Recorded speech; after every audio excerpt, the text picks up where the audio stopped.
So lecture 2 is on participate effectively in OHS communication and consultancy processes.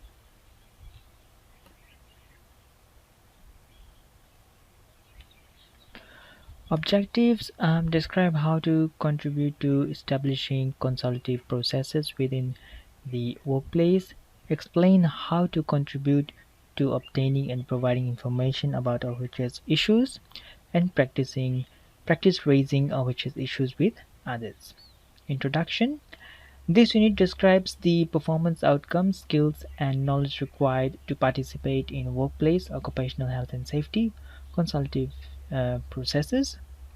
Consultative processes, also referred to as participatory arrangement, inform those involved in OHS matters, seek their input, and provide opportunity for stakeholders to participate in decisions that may impact on the OHS of the workplace. Identifying and reporting hazards in your workplace. Okay, this is everyone's responsibility, not just the OHS reps in the organization. Everybody working in that organization it is their responsibility to identify and report if there is any OHS hazard. Report it immediately to your supervisor or your OHS reps and communicate hazard effectively. Okay, typical office environment. So you can see if you look at all the arrows on the screen, all the OHS hazards that they can be in an typical office. Okay, responsibilities of employees and employees. Okay, ensure that systems of work and the working environment are safe and without risks to health. So it is both the responsibility of the employer and also the employee. Ensure that equipment and machinery used by employees are safe and without risk to health when properly used. Provide such information, instructions, training, and supervision as may be necessary to ensure the employees' health and safety. So, if you have anything that is a new machine that has been um, installed in the organization or in the factories, there should be proper training done so that the machine is used safely and does not cause any OHS hazard. Ensure that premises are safe and without risk to health. Employees' duties, okay, not to endanger own or others' safety. Comply with employees' OHS policy. Report OHS hazards and incidents. And wear PPE. PPE are the personal protective equipments. That's your boots, your helmets, your safety glasses. Okay, so if it provide, please do wear them at work. Responsibilities. Okay, legal obligation of providing safe and healthy workplaces. That is employees' obligation. Okay, employees and OHS practice for self, and supervisors ensure OHS of employees and for ensuring that OHS procedures and standards are adhered to and consult with OH reps or committee. So it's basically everyone's responsibility to have a safe OHS hazard-free environment. Risk management. So employer has no obligation to identify and assess foreseeable hazards. Employer decides whether to eliminate a risk or to implement steps to control a risk.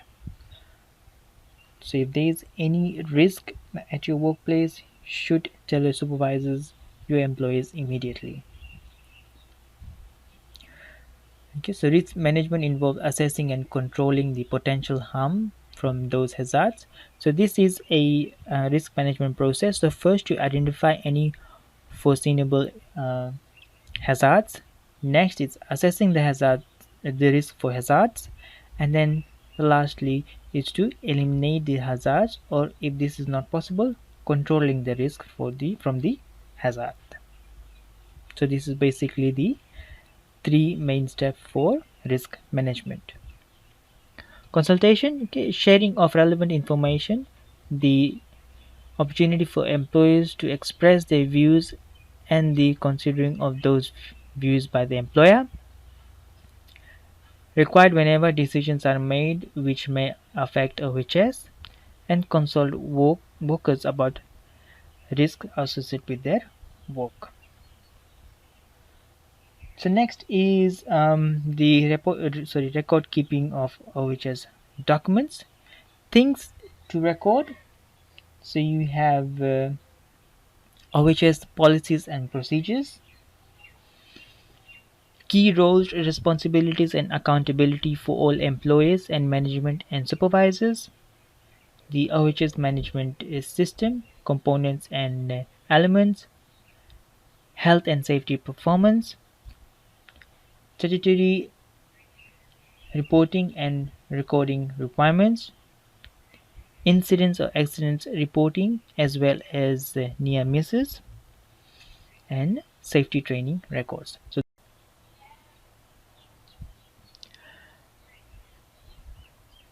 then you have risk management processes, permits to work, monitoring data, occupational health and safety audit and reviews, supplier and contractor information, records of OHS consultation arrangements, first aid records, records of personal protective equipment, the PPE issued, safe operating procedures, and then effective recording system allow employees to identify trends over time, lost time injuries, and accidents, locate of these events and causes. Things to ensure, so all documents are identified with versions, date, and activity. All documents are readily available. Documents are approved by an authorized person. Documents are periodically reviewed, revised as necessary. Obsolete versions and data are retained for legal and other purposes. Archivable, archivable documents and data are retained for legal and other purposes. Records must be kept for a number of years. Appropriate person to have access to medical records. Audit and monitoring records. Details of methods and frequency of review of risk and the risk management process. Outcomes of any audits and other monitoring procedures for OHS matters. Details of how the review recommendations are to be followed up and implemented, and any action plans for review of specific OHS matters have been completed and actioned. So you should have periodically should have your OHS audits. Analysis of data, okay, using statistical tools, okay, involves preparation and presentation of data using graphs, tables, etc.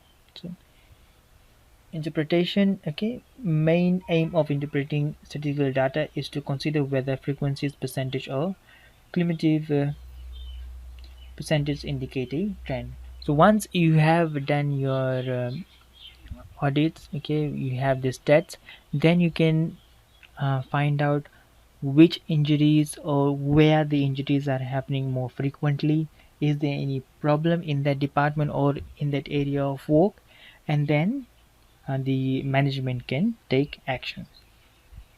Use of OHS record to reduce the number and severity of injuries, illness, and disease incidents. An employer needs to review and analyze the data from accident investigation records. Notification of accidents. The appropriate authority must be notified. In Fiji, it is the Ministry of Labor, the Labor Department.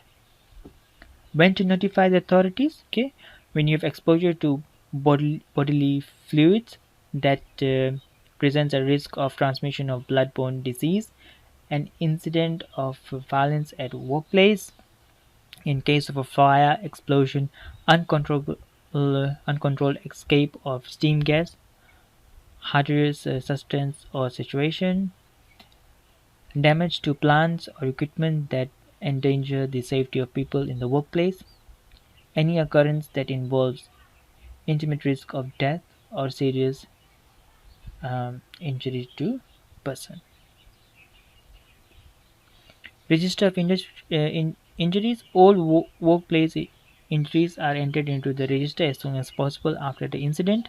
Records are used for employers' compensation claims and also for statistical purpose. Register of injuries. First aid. A register of injuries is kept in each workplace in the first aid kit and kept for at least 5 years.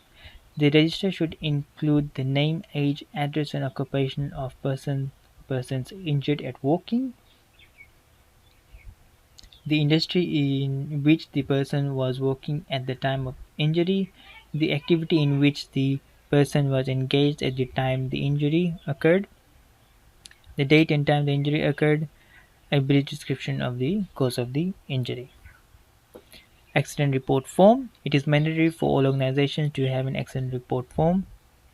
This form is used to report all incidents of accidents or injury that cause bodily harm to persons while at work, and this is a legal requirement. Okay, so summary. It is very important to ensure that the views of all staff members is considered when making OHS policies and procedures. OHS incidents need to be recorded and reported appropriately, and record of OHS issues must be retained.